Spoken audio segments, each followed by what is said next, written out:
lover ng buhay ko, si Chito! Kumusta, Parvin?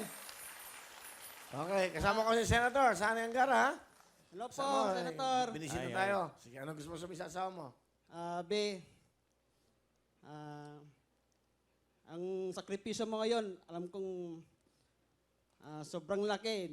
Hindi ko kayang, hindi ko dapat payagan ka na magandang bansa, dapat ako. Pero nandyan na po yan. Be, huwag ka mag-alala. Huwag maalalahanin yung mga bata. Nandito lang ako. Lalagaan ko silang mabuti. Mamahalin ko sila. Magpagkatatag ka lang, be. Sana, pag nakaalis ka na, sana makatagpo ka ng mabait na amo. Ganda yung bibigay nilang pakikitungo sa iyo para maganda rin po yung trabaho doon. Laging manalangin sa Diyos para mamagabayan ka araw-araw na buhay mo doon sa ibang bansa. Mahal na mahal ka namin ng anak mo. I love you, B. Para sa inyo tong gagawin ko. Lagi kayo mag-iingat dito. Pagdasal nyo lang maging okay ako sa pag-alis ko ngayong darating na bago magpasko. Hindi tayo magkakasama, pero tandaan nyo sa puso't isipan ko, lagi kayong nandito. Mahal na mahal ko kayo.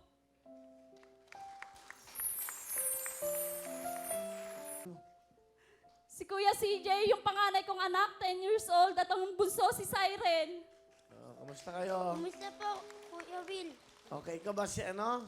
Ikaw ba si CJ? Opo. Sige, ano gusto mo sabihin sa mama mo? Ma, sana huwag ka nang umalis. Mamimiss ka namin. Mahal na mahal kita.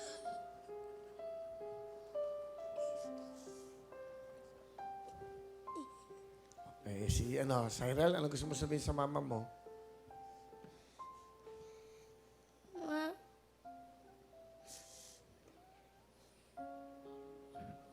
mahal mo kita.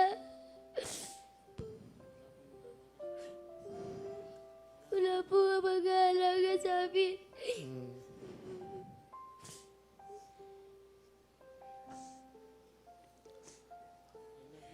I love you, Mama.